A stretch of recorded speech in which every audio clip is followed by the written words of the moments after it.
one belted. It's a long one, deep in the left center. Back for Jean Friedel. Back. He makes a one-handed catch against the bullpen. Oh, doctor.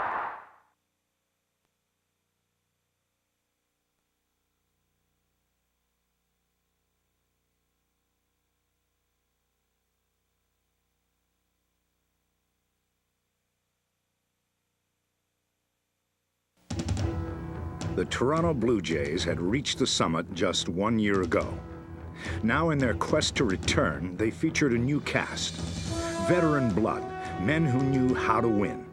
Men with reputations for coming up big in big games. Consummate professionals.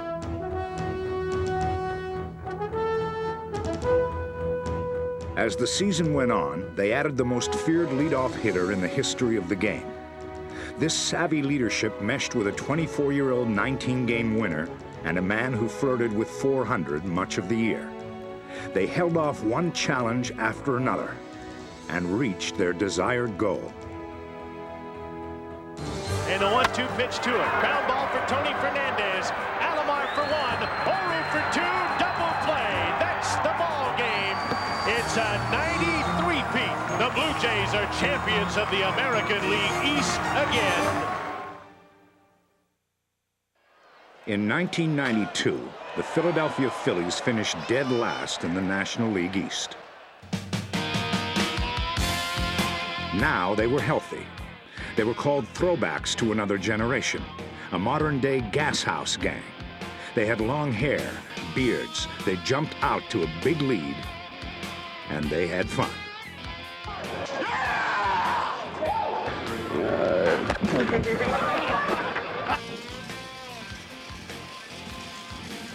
You see anything growing yet? Oh, it's a huge difference. Take it down. Check out the... But this cast of characters also had character, plus a leadoff man with MVP credentials. And they would go from worst to first in the course of 1 year. Ground ball, it's fair ball. Croc to Paul. The Phillies are the 93 National League Eastern Division champions. Two divergent teams with the same objective, to win the 1993 World Series. The road to the World Series would take Toronto through Chicago, and to guide us through the American League Championship Series, Toronto pitcher Dave Stewart. Going into the ALCS, we felt pretty confident that, we'd have a real good opportunity to win against that ball club. We knew Jack McDowell was pitching the first game, which, he's no slouch, but we had good success against him. He pitched well for about 2 or 3 innings, and then, we started to chip away at him. Runners at first and second and 2 out now, and Ed Sprague steps into the box. And he swings at the first pitch, down the right field line. Burks back to the warning track, with his glove. This will get Olerud home. Molitor around, he will score, and on his way to third is Ed Sprague. 2-0 Blue Jays. Olerud goes, the pitch is hit high and deep in the left center field. Johnson back to the wall, and it's gone! Paul Molitor, 2-run homer to give the Blue Jays a 7-3 lead. And a 7-3 victory. Then in Game 2, with the Blue Jays leading 3-1, Stewart, who was 6-0 in his LCS career, faced a bases-loaded, nobody out, 6th-inning situation. Dave Stewart is at the 100-pitch mark right now. Bases loaded, nobody out. At that point, if I let them score as many runs as they could have possibly scored, which would have been 4, then we're out of the ball game. Into short center field, Devon White is there, and the runners will hold. I knew that was a key situation in clutch time in the ball game. Popped it up. Sprague for out number 2. I haven't been that excited in probably years. It was really an exciting moment for me. That's why I wound up running the ball to first base. 3-2, 2 out, runners go. Up the middle, and Stewart makes the play, and will make the play at first himself, and works his way out of the inning. I got back to the bench, everybody was standing up, high-fiving, and Molly had said that, you know, there were a couple guys that if they weren't careful would have bumped their heads on the top of the dugout. So, you know, it was a lift for the team.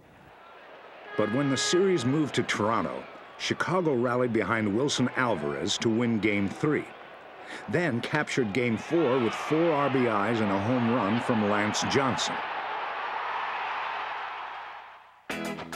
On to Game 5, and a pressure-packed performance from Juan Guzman. Pitch on the way, and a swing and a miss on a high fastball to get him. Guzman winds, a pitch, a swing and a miss. He struck him out. Toronto 4, Chicago 1. Jackson, the tying run with 2 out in the top of the 7th. Guzman wins another battle. Toronto won 5-3 to go up 3-2 in the series. It was time once again for Stewart. Dave Stewart getting his mind set for his half of the first inning. With most ball clubs, you know, I'm not afraid of them, but I respect them. And the White Sox ball club is a club that I have a lot of respect for. I think I carried more respect for them than they did for me in that situation, based on comments by Bo Jackson saying that he had seen my mother in a restaurant and said that they were gonna beat the mess out of me. But you know, when things like that happen, there's only one thing that's left to do, is just go out and prove what you know how to do. What Dave Stewart knows how to do is win in the postseason, and he laid the foundation for his 8th ALCS victory without a loss and his 2nd MVP award. Ward comes set. The pitch, a swing, and a fly ball to right field. This is going to do it. Joe Carter's under it. He's got it, and the Blue Jays are going back to the World Series. They defeat the Chicago White Sox in Game 6 of the 1993 American League Championship Series.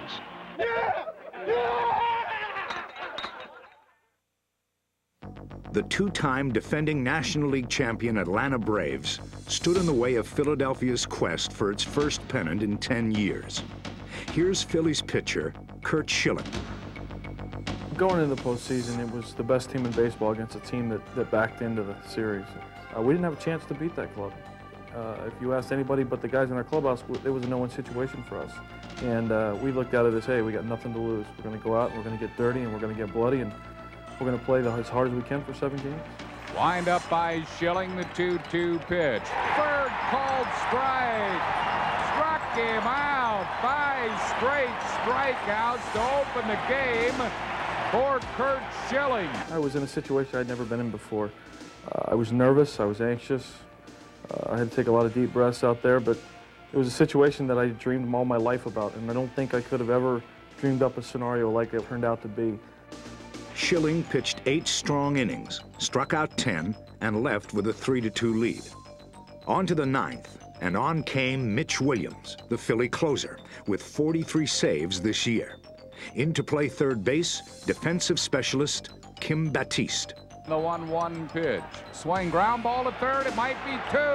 Wide throw by Batiste to right field. It's safe all around. And the Braves have runners at first and third. Nobody out here in the 9th inning. The Phils would lose their 1-run lead, but they didn't lose faith in Batiste. I, as well as everybody else on that club, felt for Kim, because we know how important Kim was to this club and is to this club as a role player. I said at the beginning of the 10th inning that Kim was going to get the game-winning hit, and I didn't even know he was coming to the plate.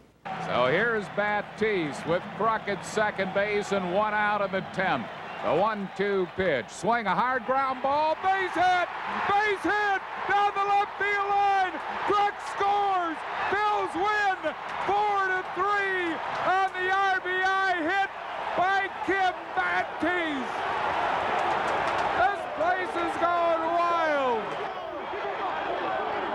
The quotes in the paper the next day from the Braves were that maybe we showed a little bit too much emotion in winning that ball game, but you know, I think along with everyone else that, hey, this is the postseason. You dream your whole life about getting to this point, and to win a ball game in that matter, you know, it was just such an up and down moment that you couldn't help but be, you know, exuberant for him and for the club.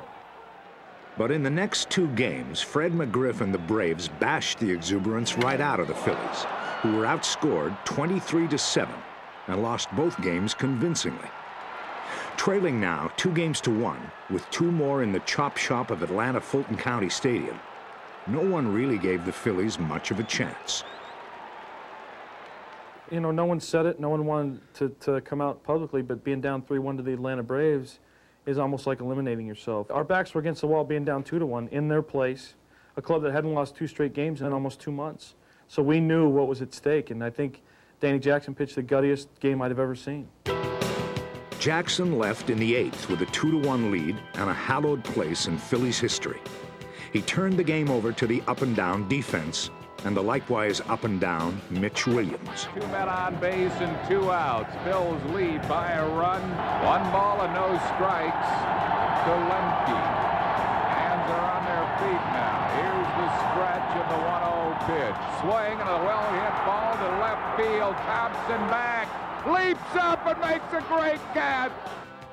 In the 9th, the spotlight turned to the defense once again, as Mitch giveth, and then Mitch and Batiste taketh away. And the pitch.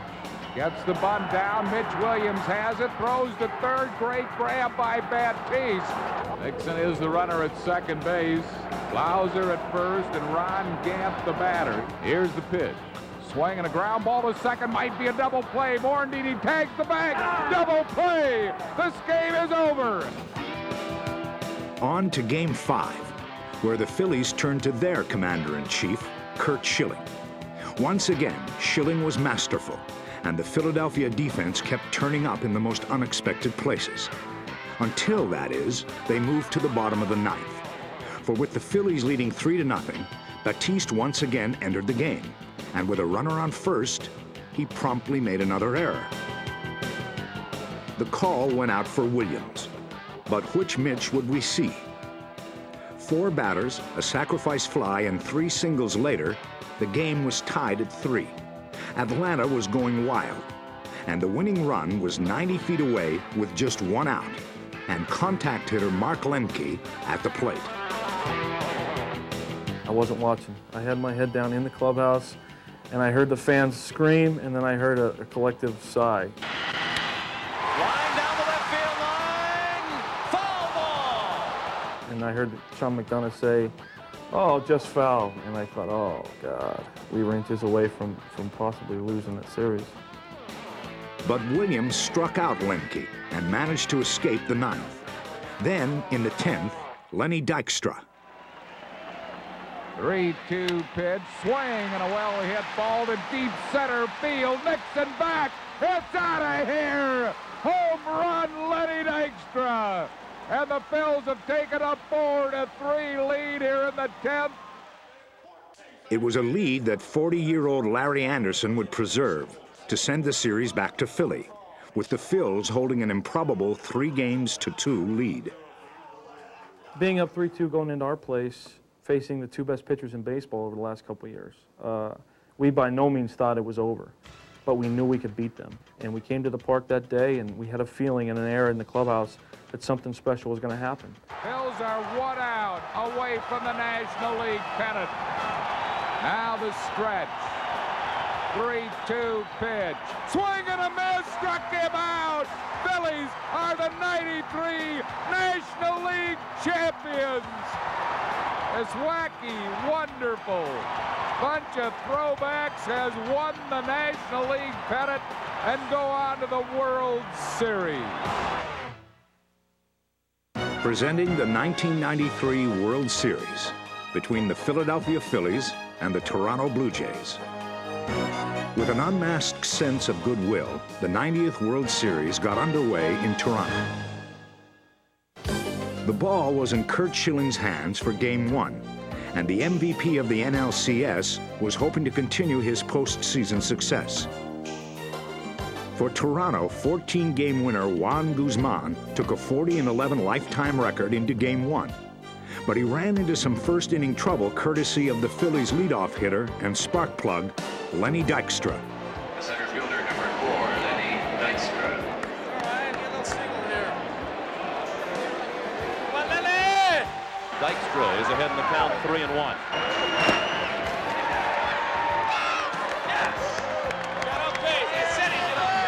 Dykstra Dykstra stole 37 bases during the regular season. He was only thrown out 12 times, and he's running with the pitch, which is a ball. Borders throw, gets by Alomar, and is backed up by Fernandez. So Lenny Dykstra has the first stolen base of the World Series, and he's in scoring position with nobody out in the first. 1 out later, Dykstra's hustle paid dividends, thanks to the opposite field stroke of John Kruk. Line to left center and sinking fast. That falls in for a hit. Dykstra around to score, and the Phillies lead 1-0 on an opposite field single by John Kruk. Guzman's shaky start continued when he walked Dave Hollins to put runners on first and second. Next up, Darren Dalton. Go, Bubba! Let's go, Bubba! Come on, Darren! The 1-2 pitch. Lined into right for a hit. Carter kicked the ball in right.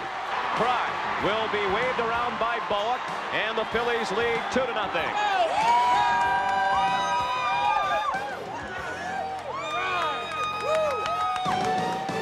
A 2-0 Philadelphia lead for Schilling, one which lasted until the bottom of the second. For the Blue Jays had the top 3 hitters in the American League this year, not to mention Joe Carter, and they have a tendency to make some noise. Up the middle, a base hit. That's the first Toronto hit. Yeah! Now John Olerud in on the hands, but a base hit. Soft line single in the left. Now Paul Molitor. Pitch in the dirt. It got through Dalton, and the runners will move up. Second! And now the tying run is at second base for Toronto in the second.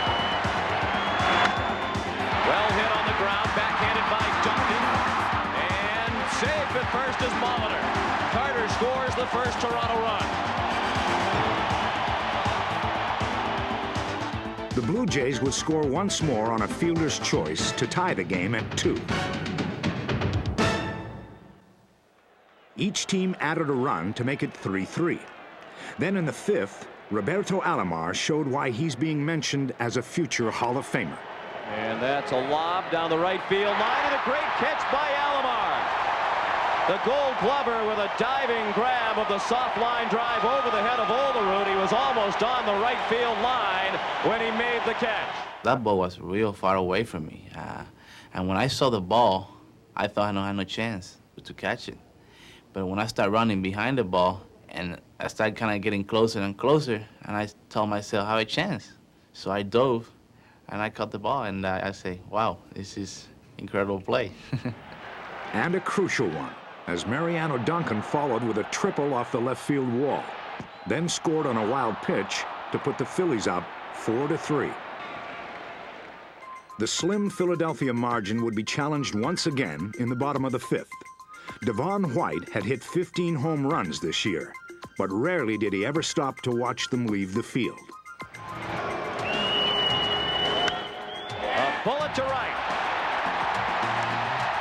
Into the second deck and right for Devon White. A mammoth home run to tie the game at 4. You don't hit too many of those, and when you do, sometimes you like to admire it, and I guess a little Ricky Henderson rubbed off on me, you know, seeing Fred McGriffin, those guys finishing high, and I didn't show any emotion or anything, but inside it was, you know, a thrill.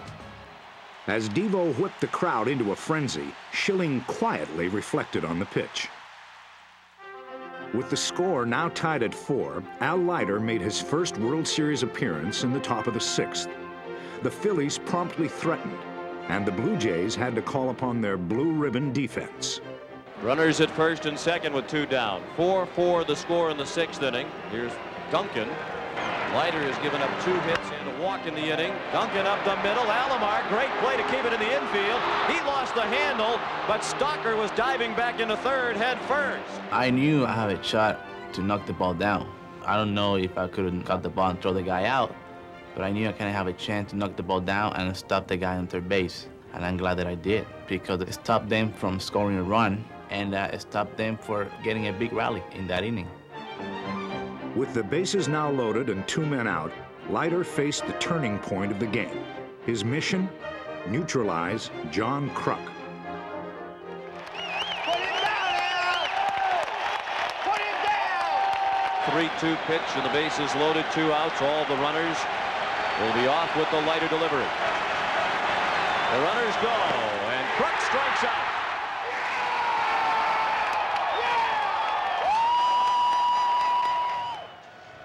On to the bottom of the 6th, where the American League's leading hitter came up with 1 out, and John Olerud showed that for all his consistency, he could also go deep. He hits that one down the right field line and deep, hooking toward the pole. Home run!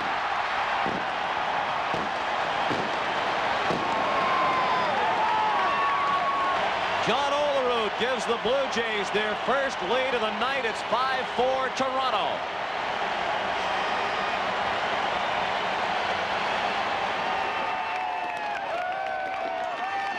The final score was 8-5, as the Blue Jays took the all-important 1-game lead. And for Al Leiter, what better way to remember this momentous game than backstage with his camera? Al's first World Series win. Mom. Cheers. Cheers, Al. Okay, good night. Cheers. Just absolutely, this is it.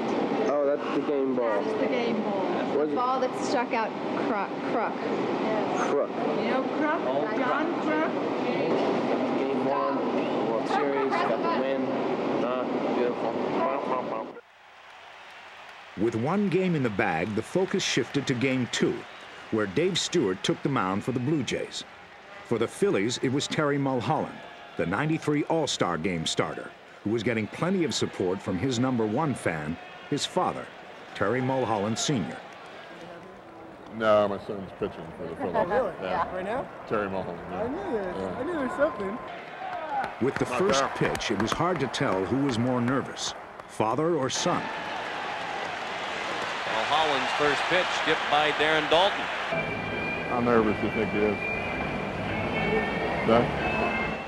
It's safe to say that everyone's nerves got a little worse when Henderson walked to open the first. But Phillies catcher Darren Dalton calmed his teammates down with a gun. He is running. The pitch is strike. The throw, a good one. And Henderson is out. All right. All right. Terry had managed to escape the first inning unscathed. And in the stands, the countdown was on. 24 more outs. In the top of the 3rd, Stewart ran into trouble. The Phillies had runners on 1st and 2nd with nobody out, and John Kruk was looking to do some damage. Come on, Crooker! Little bingo, baby! That's sinking fast in right center, and it falls for a hit. Dykstra around to score the first run of the ball game. The Phillies lead 1-0. For Toronto fans, a momentary setback, but the worst was still to come, beginning with Hollins. Hollins to shallow center. Fernandez can't get it. And Duncan is in with the second Philadelphia run. The Phils had taken a 2-0 lead for the second time in the series. And after Stewart retired Dalton, Jim Eisenreich stepped into the picture with a plan to make it more. There was definitely a plan, and my plan was to not do what I'd been doing the last 2 months of the season, and that's not get the guy in from 3rd with less than 2 outs. And so I was going to try to wait for a good pitch, and well, he got me 0-2 right away. I thought, well, just get it to the outfield, look for his forkball. That's what he's always thrown me in the past, try to strike me out with it. He ended up throwing a fastball a little high and in, and I don't know how I turned on it, but I did. Fly ball to right, well hit. Carter sprinting back. It's over his head and over the fence. A 3-run homer for Jim Eisenreich. I clapped my hands coming around second, and I thought, geez, thanks. That's the greatest thrill I've ever had, and that put us up 5-0. So that was a big plus for our game. It wasn't till the bottom of the 4th that the Blue Jays staged a rally, with Molitor the catalyst.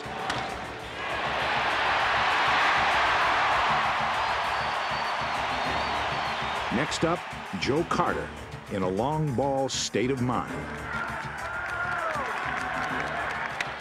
Carter, a high fly to left. Incaviglia at the wall. And he can't get it. A towering 2-run homer for Joe Carter that scraped the backside of the left field fence. And the Blue Jays are right back in it. It's 5-2. 1 out later, Roberto Alomar looked to close the gap even more with a drive to deep left center. That's well hit to center. Dykstra on the run, still going. And he makes a terrific leaping catch. Never a doubt, never a doubt. Good play, Lenny. The game moved into the 7th, with the Phils now leading 5-3. Up came Dykstra, whose knack for postseason success was becoming legendary. And against left-hander Tony Castillo, Lenny added just a bit more lore to his legend. Dykstra.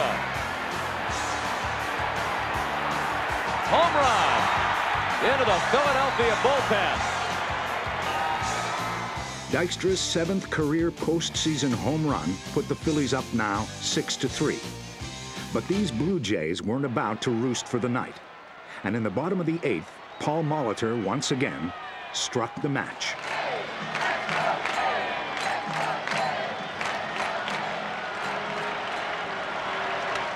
Well hit, fair ball down the left field line. And Paul Molitor has a leadoff double.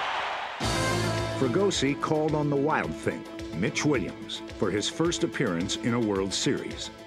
And even with a 3-run lead, the unpredictability of Williams had the Phillies fans chomping at the bit, not to mention their nails. And for good reason, for with 1 out and a 1-1 count on Olerud, Molitor took off. They let Molitor go to third without paying any attention to him. It was tough to watch or listen to, as Molitor would score on a sacrifice fly to cut the Phillies' lead to 6-4. You gotta expect at least one more guy to get base. Come on, Mitch. That one more guy was Alomar, who had walked on a 3-2 pitch. Then with 2 strikes on Tony Fernandez, Alomar got a jump. But he's running again. And no throw. Well, that's the second uncontested stolen base in the inning. Usually with base runners, when they steal second, if they do it easily, they feel like they can get to third just as easily. And I just thought he might be running. And now Williams steps off, and Alomar is out trying to steal third. And that's a terrible play right there. Terrible. It's a baseball axiom as old as the World Series. You simply don't get thrown out at third to end the inning. And no one felt worse than Alomar. On to the 9th inning, with the Phillies still leading 6-4. But Williams once again created trouble. And ball 4 high. Williams walks the leadoff man on 4 pitches. He has faced 3 hitters in this outing and has walked 2 of them. And that brings the tying run to the plate for Toronto. Representing the tying run, third baseman Ed Sprague, who in Game 2 of the '92 World Series had hit the game-winning home run. A payoff pitch down to third. Batiste to second for 1. Back to first, not in time. And Kim Batiste came very close to another postseason error. It was, of course, too much to take. But with 1 out now and a runner on first, Williams opened the eyes and ears of Philadelphia fans everywhere against Blue Jays catcher Pat Borders. A double play ball. Duncan turns it. And the World Series is even at 1 win apiece. Mitch Williams picks up the save with the usual flair for the dramatic in the 9th. For the victorious Phillies, post-game congratulations were in order for the father of the winning pitcher. And as if the win wasn't enough, there was also a gift from Terry for his dad. I had the lineup card. I said, here, this is yours. I said, this is yours to take home. That's his reminder of what it was like that night in Toronto.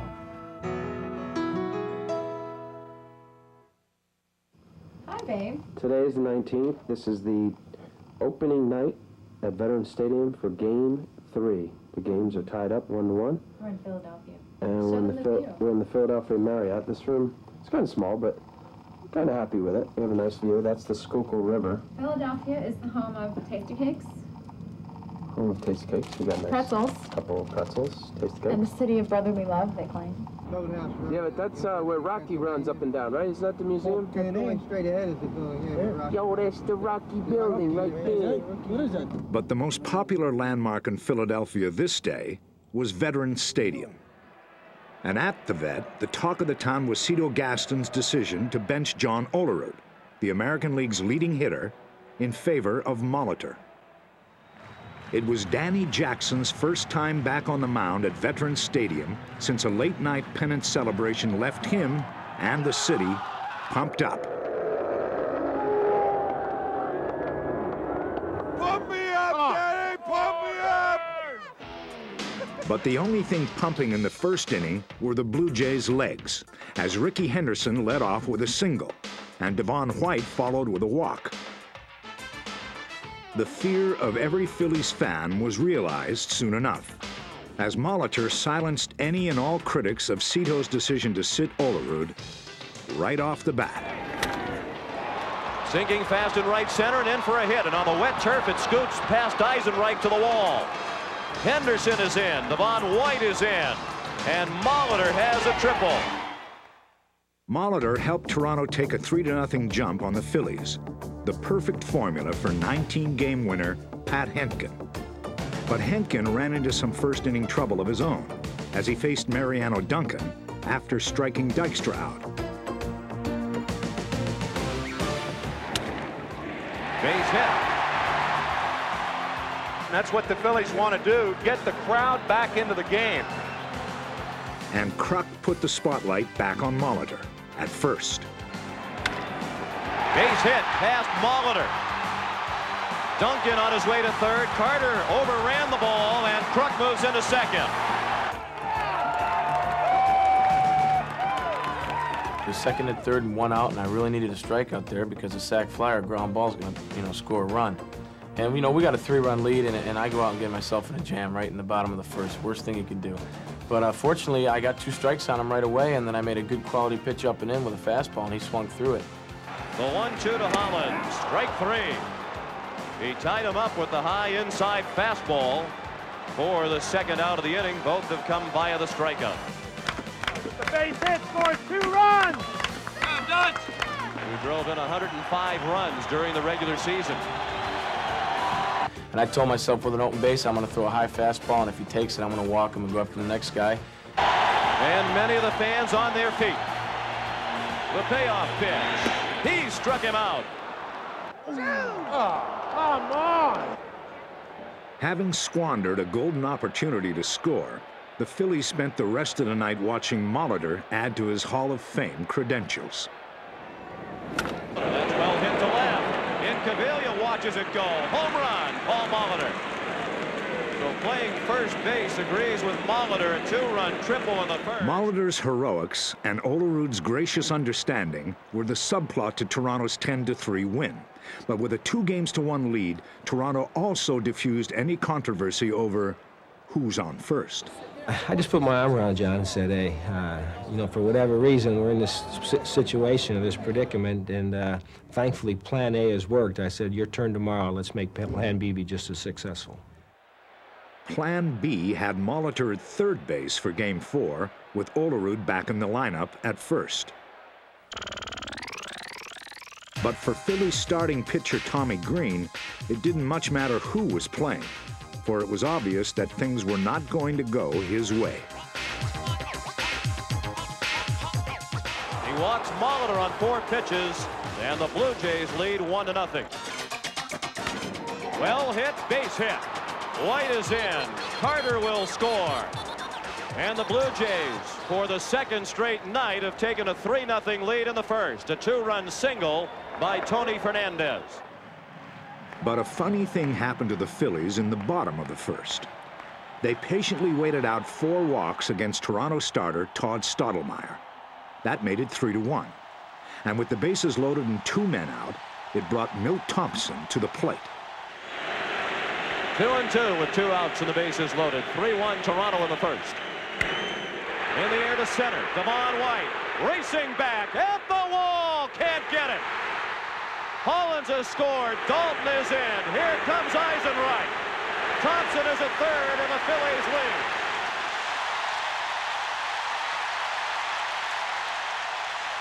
The Phillies had answered, and the back-to-back salvos were indeed a harbinger of things to come.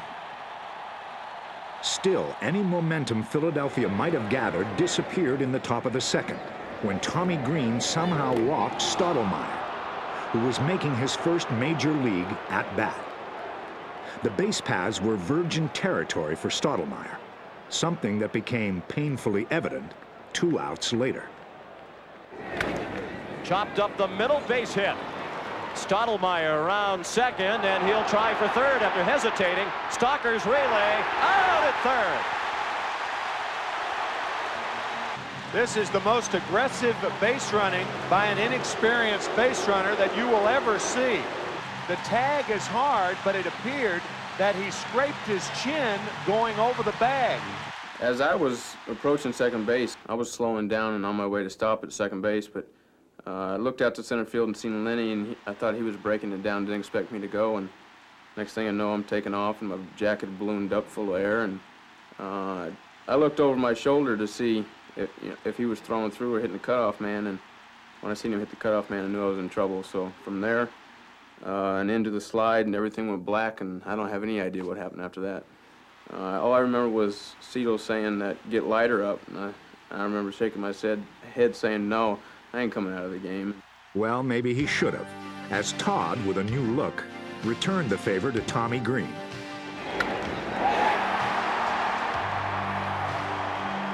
And although he did his best to keep his chin up, maybe Stottlemyre still wasn't all there. Lenny Dykstra, on the other hand, was. Well hit down the right field line toward the pole. It is a home run. And in the case of the Phillies and his chin, Todd Stottlemyre can't do anything to stop the bleeding. 6-3 Philadelphia. And belatedly, the bullpen is up. Looks like Al Leiter throwing down there, but in my opinion, it's too late. We're not as deep in the bullpen as people think. I mean, we pretty much went with 12 pitchers all year, and now we're going with 10. So we are not that deep since Danny Cox pitched the night before, and I didn't want Al Leiter to pitch too long. So we just had to suck it up and go back out there. I'm pretty sure that Jim Fagosi left Green in a little bit longer than he'd like to. That was also true, as Green gave up 2 more runs in the third to make it a 6-5 Phillies lead. Fagosi summoned Roger Mason, who worked a bases-loaded 2-out dilemma against Devon White. Base hit. Butler will have a chance to score the go-ahead run, and he will as the throw goes to second. A 2-run single for Devon White, and the Blue Jays reclaim the lead at 7-6. It was now quite clear that no lead was safe as the two teams battled back and forth. The operative word here is battle, for that's precisely what this had become.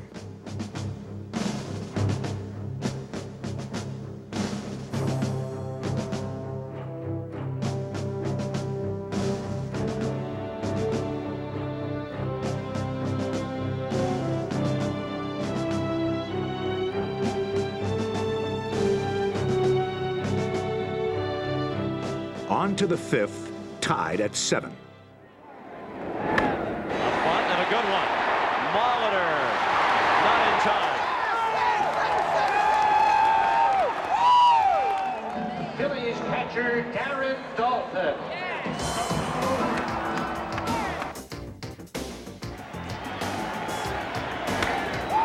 Well hit down the right field line. Carter drifting toward the pole. Home run. A 2-run homer. The Phillies are back on top 9-7.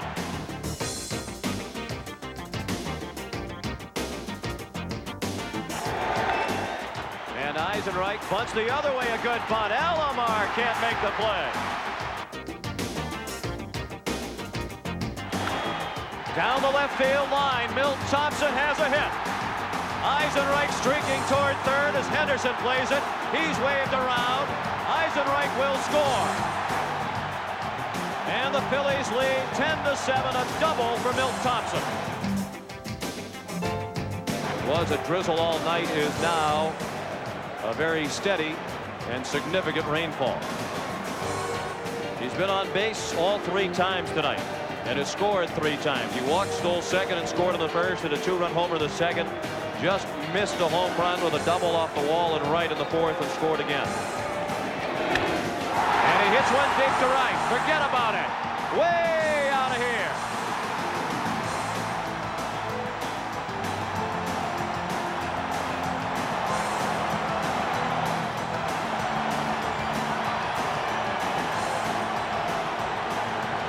What a night for Lenny Dykstra. His second home run.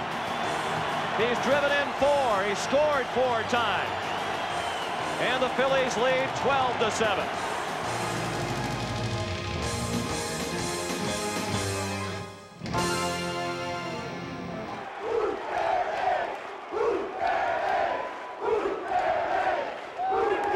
Each team struck again, and with the score 13-9 in the 7th, Gaston made a most unusual move to open the inning. But how about this? Tony Castillo is batting for himself. Cito Gaston, all of a sudden his emphasis has shifted over to getting someone out, figuring that if you can't get him out, it doesn't matter how many runs that are scored. I think when Tony Castillo batted for himself there in the top of the 7th, and he was going to stay in the game, I think it was a situation where Cito wanted to save the bullpen. We thought that, we'll look more towards tomorrow. And tomorrow was inching ever closer, as the Phillies and their fans could sense that this was their game. This was their night. On to the 8th, and Toronto was in dire straits. Larry Anderson, in his second inning of work, got 1 out, then relinquished a walk to Olerud, following a single to Carter. The Blue Jays had life, and Paul Molitor.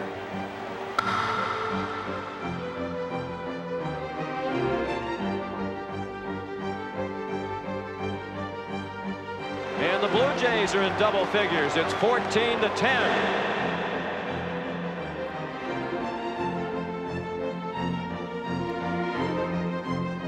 Number 99, Lynch Williams.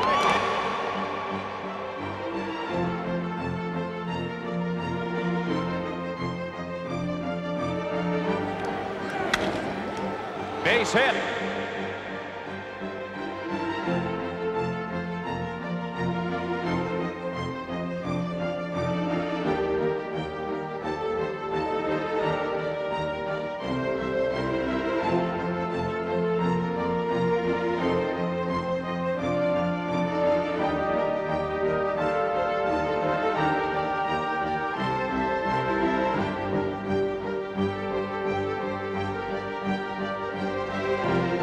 Mitch Williams' fiancee Irene.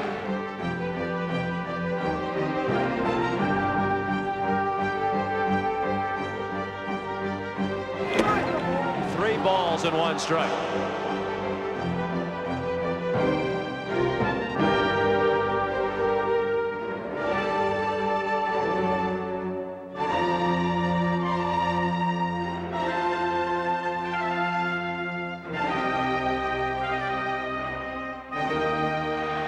Payoff pitch way outside, and the tying run is at first for Toronto.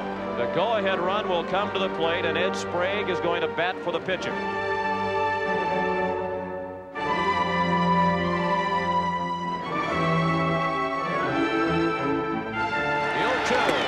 strike 3.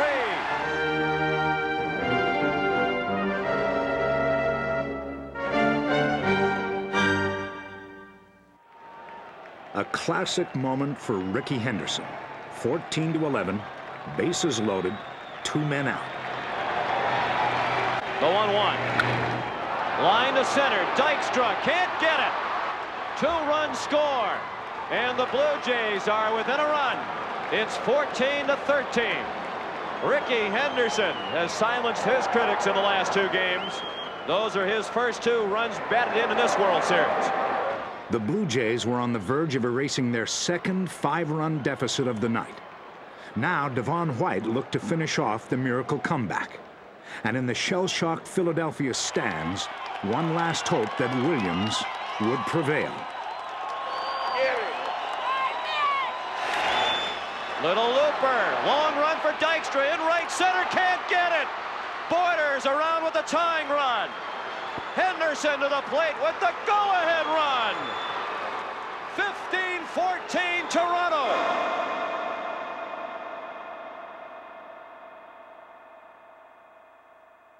It took so long for that ball to come down. And as soon as the ball hit the turf and bounced past him, we knew we were ahead because Ricky was on first base. And when that happened, you're talking about emotions. You cannot describe what was going on in that dugout. We say, hey, we've got a chance to win this ball game. A really good chance in the ninth, with Dwayne Ward on the mound, a closer who throws strikes, seeking to end a truly amazing game.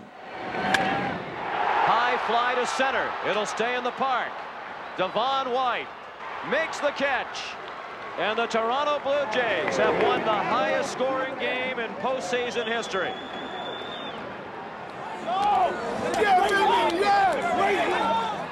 An improbable comeback that gave Toronto the chance to win it all in Philly the next night. But first, a moment to put a remarkable World Series game in perspective. Dave, have you ever seen anything as ugly as this? It's ugly. It's a beautiful thing to me, man. Shit, we came back, won that game 15-14. That's a beautiful ball game, man. Maybe not a well-pitched game, but a beautiful game. Is it possible, Mitch, that all this stuff about hiding behind towels and watching you through...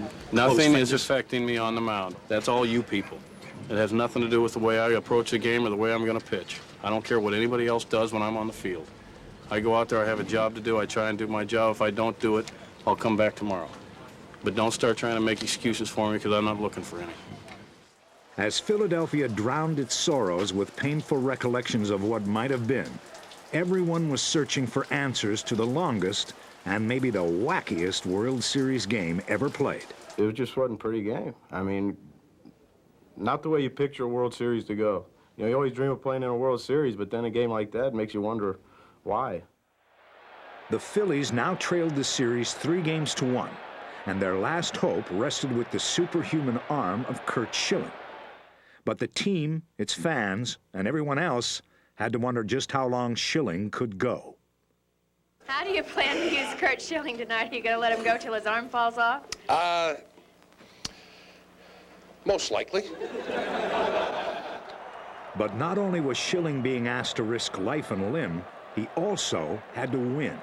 And catcher Darren Daulton did his best to keep his pitcher loose. The more that I took the pressure off of Curt, you know, even before the game, you know, I came in and told a couple of our players, said, hey, you know, let's start riding Schill now, you know, just to let him know that the world's, all the weight of the world's not on his shoulders, even though it is. Schilling's mission was to make like a Philadelphia pitcher of old. And with an early 2-0 lead, he did just that.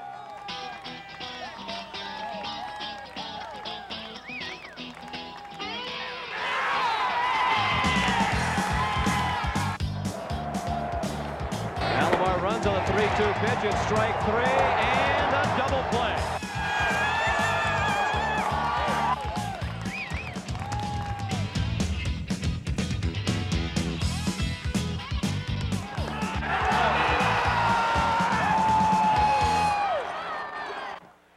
But Pat Borders singled to open the 8th, and Willie Cañate came on to pinch run.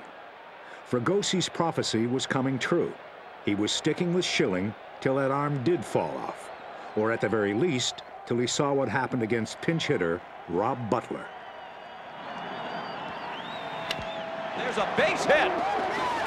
Cañate streaking toward third, and he'll get there as the throw is cut off. And the Toronto Blue Jays have the tying run at first base with nobody out in the 8th inning.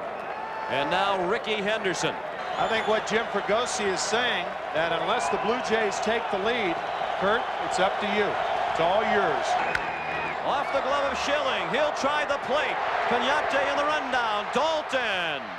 Now Hollins applies the tag. Cañete is out, and Butler did not move to third.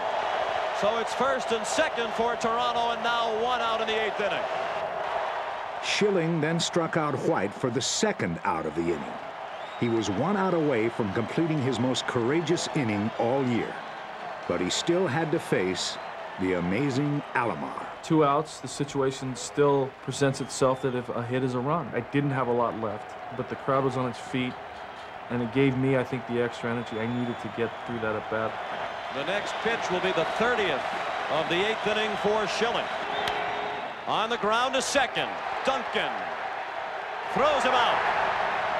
The Blue Jays leave 2 men on. They've stranded 6. We go to the bottom of the 8th.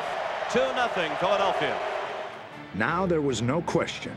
This was Schilling's game as the curtain opened on the 9th inning. All I could think about was Carter, Olerud, Molitor. Those were the 3 guys I was going to have to get out, not having my best stuff. I knew that I was going to have to pitch the 9th inning, and when I went out there and the bullpen wasn't up, I knew it was my game to win or lose.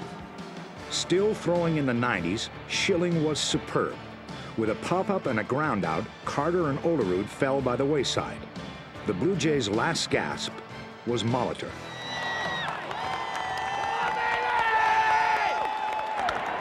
Line to center. Dykstra is there, and the Phillies win.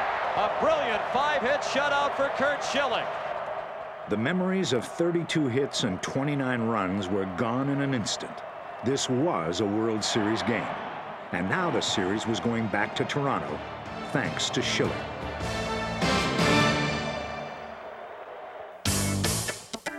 Back to Skydome, where Toronto sought to clinch, for the first time, a World Series on Canadian soil. It's going to be Dave Stewart tonight up against Terry Mulholland. Blue Jays fans were mad about their team and had no beef whatsoever about winning it at home. And in Dave Stewart, they had just the man to pull it off.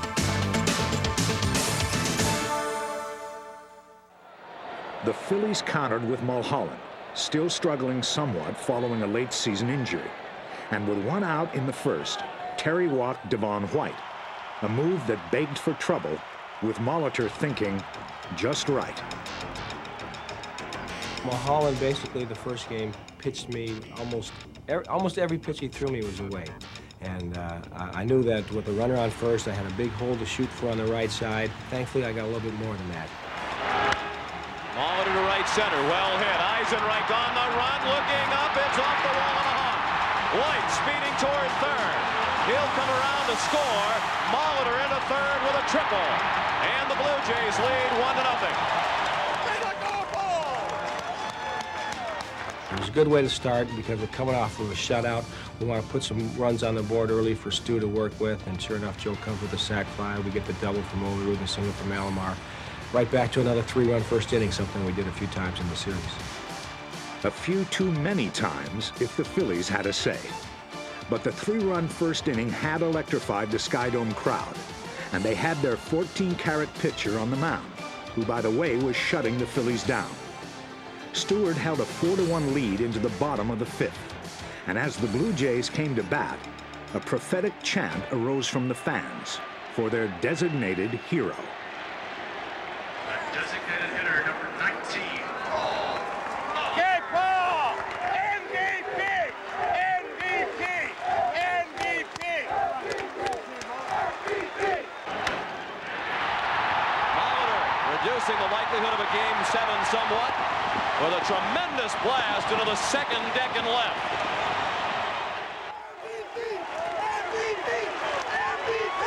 They were chanting MVP very faintly in some sections of Skydome when he stepped in. That's a chant that might pick up some steam as Molitor takes his place in the dugout after his second home run of the World Series. Mulholland was gone. 5 innings, 5 runs, and the Phillies' hopes were growing increasingly dim. Then in the 7th, Stewart faced the bottom of the Philadelphia order, and in one of the series' great at-bats, rookie Kevin Stalker took Stewart to the limit. Stalker battling Stewart. Another 3-2 pitch is ball 4. Stalker was up there for 10 pitches. Stewart has now thrown 109, and the batter is Mickey Morandini. Line drive, base hit. Over the glove of Fernandez. Cut off by Henderson. Stocker continues to third, and here come the Phillies. First and third, and nobody out.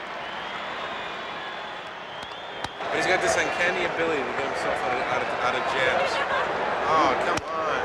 The center fielder, number 4, Lenny Dykstra. And it's uh-oh time for Blue Jays and their fans. Uh-oh is right. For Dykstra had shown an equally uncanny ability to come up with a postseason home run, seemingly at will. And if ever there was a time to lift his team off the ground, it was now.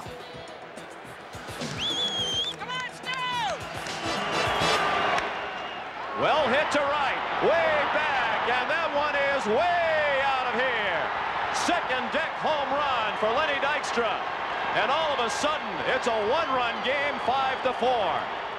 Dykstra's fourth home run of the series sent the spirits of Skydome plummeting to earth. What's more, it knocked Stewart from the game in favor of Danny Cox. But the Phillies were not done.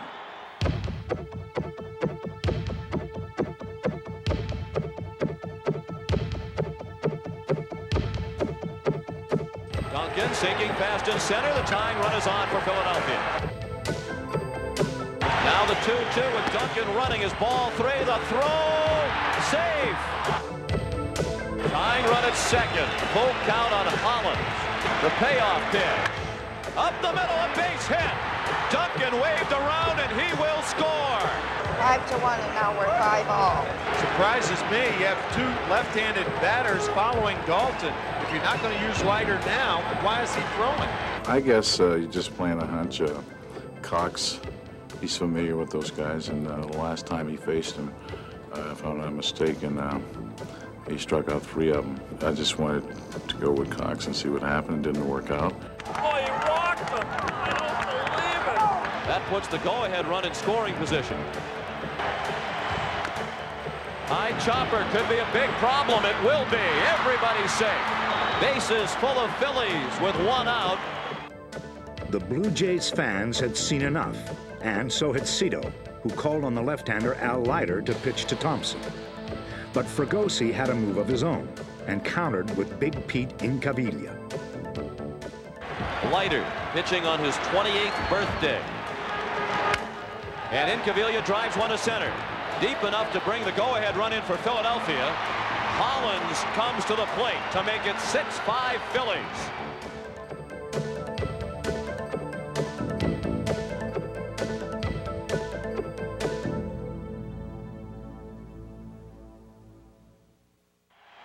On to the 8th, which proved equally intense for the Phillies.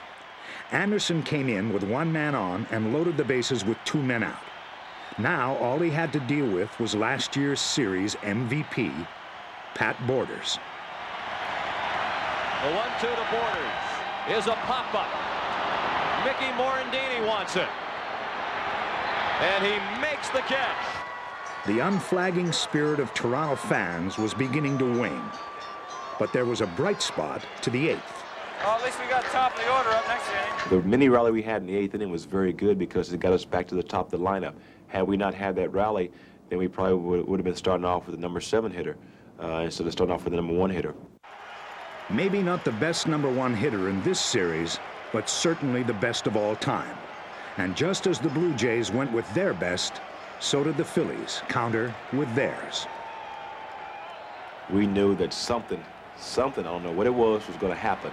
And when you know it, the very first pitch, he winds up, he's not looking, and the umpire calls timeout. The catcher runs one way, Ricky runs the other way, the umpire's running this way, and Mitch is ready to throw the ball home. And we said, hey, something's going to happen. We're going to come back, we're going to win this ball game. Ball 4. Williams walks Henderson on 4 pitches to open the 9th. Oh, come on, Mitch! Come on, Mitch! Come on, do it! The 3-2 pitch. In the air, left center field. Incaviglia makes the running catch. That's one for us. That's one for us. There you go. Let's go. Come on, this is a big out, Mitch. Come on. The biggest thing I was fighting was a natural thought process of hitting a 2-run home run. As in the schoolyards, when you're playing, you know, you think about the home run that would win a World Series. And I knew if I hit a home run, we'd win the World Series.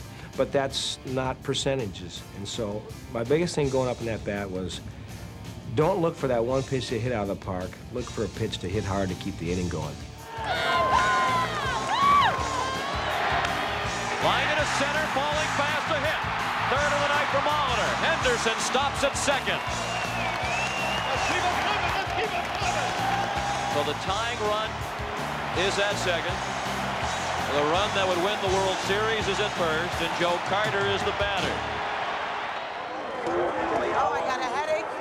When I came to the ballpark, I told the guys, I told Ricky and I told Stu and Darnell Coles and I mean, half the team, I said, I've got my saddle on. I said, hop on. You know, I felt this was going to be the time. Carter is 0 for his last 7. And he swung at ball 3. 2 balls and 2 strikes. From my angle at first base, I could see that Dalton was only given one sign, which is kind of rare with a runner on second. I saw the changeup in the previous pitch, and Joe was out in front, and he swung at it. It was down from him. And then I saw that he was going to get a slider. And, you know, I said, if he makes a mistake on this, Joe's got a chance to hit this ball good.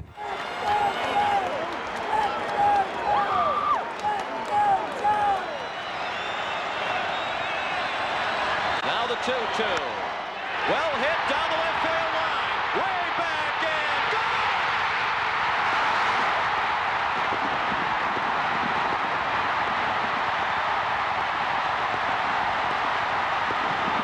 Joe Carter with a 3-run homer. The winners and still world champions, the Toronto Blue Jays.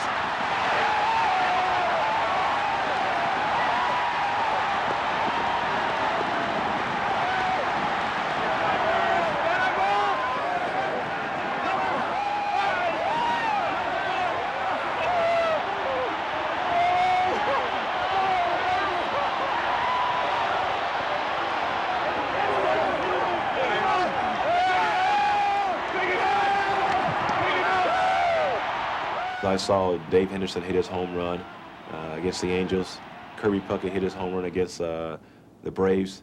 And to see how their reactions are, you know, going to first base and everything, pumping fists in the air, that's what you live for in baseball. And I got that chance to kind of do one better. I mean, it was total, pure joy.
Here's a pitch on the way, a swing and a belt. Left field, way back. Blue Jays win it. The Blue Jays are World Series champions as Joe Carter hits a 3-run home run in the 9th inning, and the Blue Jays have repeated as World Series champions. Touch 'em all, Joe. You'll never hit a bigger home run in your life. The 2-2 pitch. Line drive to deep left. This ball is out of here. 3-run home run, Joe Carter. And the Toronto Blue Jays are the world champions of baseball for the 2nd straight year. A 3-run home run in the bottom of the 9th by Joe Carter, who's being mobbed at home plate. Now the 2-2. Well hit down the left field.